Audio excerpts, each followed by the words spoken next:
بسم اللہ الرحمن الرحیم۔ السلام علیکم، میرے چینل میں آپ کا استقبال ہے۔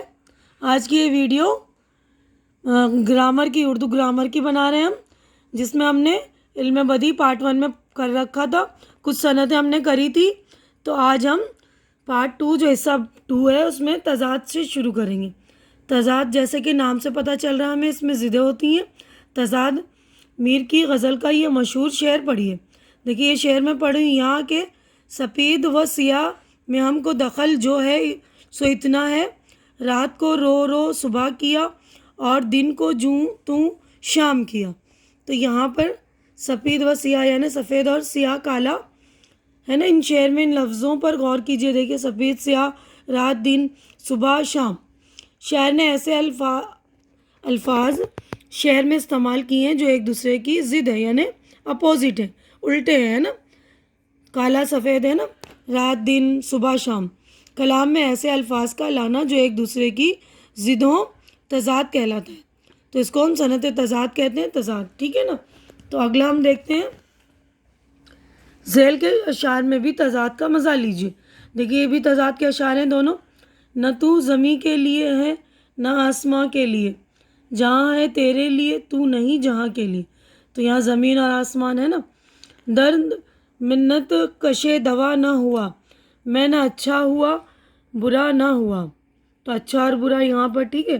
تو اگلا ہے تلمیح۔ دیکھیے ایلیوژن، تلمیح ایلیوژن کو کہتے ہیں۔ آپ کو افسر میرٹھی کی نظم کا یہ مصرع خوب یاد ہوگا، خضر کا کام کروں رہنما بن جاؤں، یا پھر غالب کی غزل کا یہ شعر بھی آپ کے ذہن میں ہوگا، کیا وہ نمرود کی خدائی تھی بندگی میں میرا بھلا نہ ہوا۔ ان دونوں مثالوں میں لفظ خضر اور نمرود آئے ہیں۔ حضرت خضر کے بارے میں مشہور ہے کہ وہ بھولے بھٹکوں کو راستہ دکھاتے ہیں، اور نمرود ایک بادشاہ کا نام ہے جس نے اپنے دور میں خدائی کا دعویٰ کیا تھا۔ جب تک ان کے بارے میں معلومات نہ ہو شعر کا مفہوم واضح نہیں ہو سکتا۔ یعنی حضرت خضر علیہ السلام اور وہ جو تھا، کیا نام تھا، نمرود، تو آپ کو ان کے بارے میں معلومات نہیں ہوگی تو شعر کا مفہوم یعنی شعر کی میننگ سمجھ میں نہیں آ سکتی۔ کلام میں جب کسی مشہور واقعہ، شخص، مقام یا روایت کی طرف اشارہ کیا جائے تو اسے تلمیح کہتے ہیں۔ تو تلمیح کے لیے کسی واقعہ کا، کسی شخص کا، مقام کا، کوئی روایت کی طرف اشارہ کیا جاتا ہے۔ تلمیح کے استعمال سے شعر میں ایک بڑا مضمون مختصر لفظوں میں بیان ہو جاتا ہے۔ تلمیح کے واقعے کا شعر کے مضمون پر بھی اثر ہوتا ہے۔ تلمیح کی کچھ اور مثالیں درج ذیل ہیں۔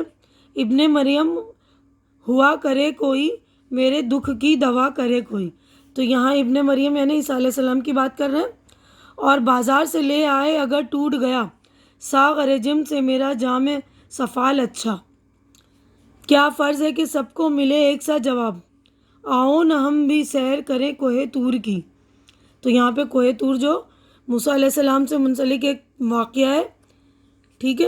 نہ گورے سکندر نہ قبر دارا، مٹے نامیوں کے نشاں کیسے کیسے۔ تو یہاں سکندر اور دارا کی بات کر رہے ہیں نا، یہ کہانی بھی، یہ واقعہ بھی آپ کو یاد ہوگا شاید۔ اب دیکھیے حسن تعلیل، غالب کا یہ شعر پڑھیے۔ سب کہاں کچھ لالہ و گل میں نمایاں ہو گئیں، خاک میں کیا صورتیں ہوگی کہ پنہاں ہو گئیں۔ غالب نے اس شعر میں مختلف قسموں کے پھولوں کے کھلنے کا سبب یہ بتایا ہے کہ زمین کے اندر جو حسین چہرے اور ہستیاں دفن ہے، گویا انہی کا عکس لالہ و گل میں نمایاں ہو گیا۔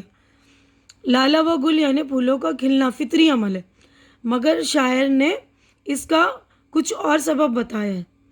یعنی کیا سبب بتایا کہ خاک میں صورتیں ہو گئیں، کچھ چھپ گئیں، یعنی خاک میں مٹی میں کچھ صورتیں دفن ہو گئیں، اس کے بعد جو ہے یہ لالہ گل یعنی پھول کھلے۔ تو مطلب اصل میں ایسا نہیں ہے نا، یہ تو فطری عمل ہے، یعنی قدرت کا عمل ہے یہ۔ شعر میں کسی بات کا وہ سبب بیان کرنا جو حقیقت میں اس کا سبب نہ ہو، حسن تعلیل کہلاتا ہے۔ یعنی حقیقت میں سبب کچھ اور ہو، وجہ کچھ اور ہو، ٹھیک ہے نا، تو وہ حسن تعلیل کہلاتا ہے۔ اب اگلے صفحے پر ہم چلیں گے۔ اس نے حسن تعلیل کی کچھ مثالیں، زیر زمین سے آتا ہے جو گل سوز بکف، قارون نے راستے میں لٹایا خزانہ کیا، ہو دل فریب ایسا کوثر کا نظارہ، پانی بھی موج بن کر اٹھ اٹھ کے دیکھتا ہے۔ اب ایہام، اس شعر کو غور سے پڑھیے۔ میں کش کو ہوس ایاغ کی ہے، پروانے کو لو چراغ کی ہے۔ ایاغ کا مطلب ہوتا ہے پیالہ، جام۔ اس شعر میں لفظ لو پر غور کیجیے۔ اس کے ایک معنی ہے شعلہ، لو شعلے کو بولتے ہیں نا، اور دوسرے معنی ہے شوق، آرزو، لیکن یہاں شاعر نے لو کو دوسرے معنی شوق اور آرزو میں استعمال کیا ہے۔ کلام میں ایسے الفاظ کا استعمال جس کے دو معنی ہوں، ایک قریب کے اور دوسرے دور کے، شاعر کی مراد دور کے معنی سے ہو تو لفظ کا یہ استعمال ایہام یعنی وہم پیدا کرنا کہلاتا ہے۔ ٹھیک ہے نا، جو ایک دم میننگ سمپل جو دکھ رہا ہے ہمیں، جیسے لو کا مطلب ہمیں نظر آ رہا ہے نا کہ لو ہم شعلہ کو بولتے ہیں، شعلے کی جو آگ کی لپٹیں ہوتی ہیں، آگ کی لپک جو ہوتی ہے، تو لیکن یہاں پر لو کی معنی جو اس نے شوق، پروانے کو لو چراغ کی ہے، یعنی پروانے کو چراغ کی لو سے پیار ہے یا مطلب شوق ہے اس کی۔ ٹھیک ہے نا، تو ایہام کے لغوی معنی ہے وہم میں ڈالنا۔ شاعر نے اپنے کلام میں ایک ایسے الفاظ سے وہم میں ڈالتا ہے جس کے دو معنی ہوتے ہیں۔ پڑھنے والا بظاہر قریب کے معنی سمجھتا ہے، مگر شاعر دور کے معنی مراد لے کر اپنا مدعا بیان کرتا ہے۔ اب کچھ اور مثالیں دیکھیے۔ کیوں منڈاتا ہے زلف کو پیارے، دیکھ تجھ کو کہیں گے سب مورکھ، نظر آتا نہیں وہ ماہ رو، کیوں گزرتا ہے مجھے یہ چاند خالی۔ تو اگلے صفحے پر ہم دیکھتے ہیں اب مبالغہ۔ ان اشعار کو پڑھیے اور غور کیجیے۔ وعدہ شام پہ کی ہم نے ابس جاگ کے صبح، وہ اسی وقت نہ آتے اگر آنا ہوتا، تم سلامت رہو 1000 برس، ہر برس کے ہو دن 50,000، گرمی سے مضطرب تھا زمانہ زمین پر، بن جاتا تھا جو گرتا تھا دانا زمین پر۔ ان اشعار میں بات کو بڑھا چڑھا کر پیش کیا گیا ہے، یعنی ان اشعار میں ساری چیزیں جو بہت بڑھا چڑھا کر پیش کی گئی ہیں نا۔ پہلے شعر میں رات بھر جاگ کر صبح کرنا، دوسرے شعر میں 1000 برس جینے کی دعا دینا، تیسرے شعر میں گرمی کی شدت کا یہ حال ہے کہ جو دانہ زمین پہ گر جائے فوراً بھن جائے، ایسا ممکن ہے کیا؟ تو کلام میں کسی حالت، بات یا کیفیت کو بڑھا چڑھا کر پیش کرنا مبالغہ کہلاتا ہے نا۔ کسی بات کو بڑھا چڑھا کر پیش کرتے ہیں، جیسے کوئی دانہ کتنی بھی گرمی ہو، زمین پر کوئی دانہ گرے گا تو بھن جائے گا، ایسا ہو سکتا ہے نا۔ اور یہ جہاں یہاں پر دعا دے رہے ہیں سلامت رہو 1000 برس، ہر برس کے ہوں دن 50,000، تو یہ بھی تھوڑا ممکن نہیں نظر آتا ہے نا۔ تو مبالغہ کی 3 شکلیں ہیں۔ پہلے شعر میں رات بھر جا کر صبح کر دینا عقل اور عادت دونوں اعتبار سے ممکن ہے۔ اگر رات بھر جا کر ہم صبح کر دیتے ہیں یہ تو عادت کے یہ ایسا ہو سکتا ہے۔ مبالغہ کی یہ شکل جب تک کوئی بات عقلی اور عملی دونوں طرح پر ممکن ہو تبلیغ کہلاتی ہے نا، یعنی جو ممکن ہو سوچا جا سکتا اس کے بارے میں تو وہ تبلیغ۔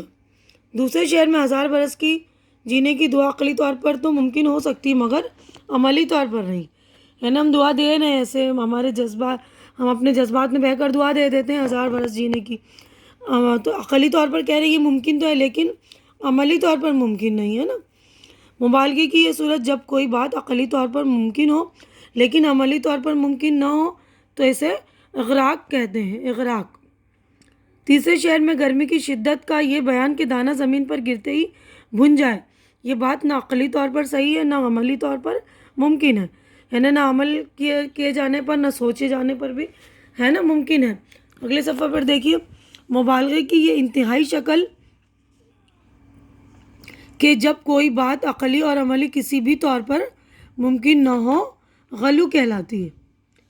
ٹھیک ہے نا، تو مبالغے کی 3 قسمیں ہیں کہ دونوں عقلی اور عملی طور پر ممکن ہو، اور ایک تو عقلی طور پر ہو لیکن عملی طور پر نہ ہو، اور دوسرا جو ہے انتہائی شکل ہے جب عقلی بھی اور عملی طور پر دونوں میں سے کسی بھی طور پر ممکن نہ ہو تو وہ غلو کہلاتی ہے۔ ذیل کی مثالوں میں مبالغے کی اس مختلف شکلوں کو پہچانیے۔ مجمع میں تل رکھنے کی جگہ نہ تھی، جناب آپ کے تو بڑے ٹھانٹ ہیں، روز صبح کا ناشتہ دہلی میں تو کھانا لندن میں کھاتے ہیں. ہزاروں سال نرگس اپنی بے نوری پہ روتی ہے. بڑی مشکل سے ہوتا ہے چمن میں دیدہ ور پیدا. پانی تا آگ گرمی روز حساب تھی. ماہی جو سیخ موج تک آئی کباب تھی. ٹھیک ہے، تو آپ لوگوں کو میرے خیال سے صنعتیں ساری سمجھ میں آ گئی. تو ہمارے صنائع چیپٹر جو علم صنائع کا جو چیپٹر ہے وہ مکمل یہیں پر ہو گیا ہے. تو آج کی ویڈیو میں بس اتنا ہی. اگر میری ویڈیو اچھی لگ رہی ہے تو اسے لائک کیجئے، شیئر کیجئے. جو ضرورت مند بچے ہیں اور میرا چینل سبسکرائب کر کے میری حوصلہ افزائی کیجئے. اللہ حافظ.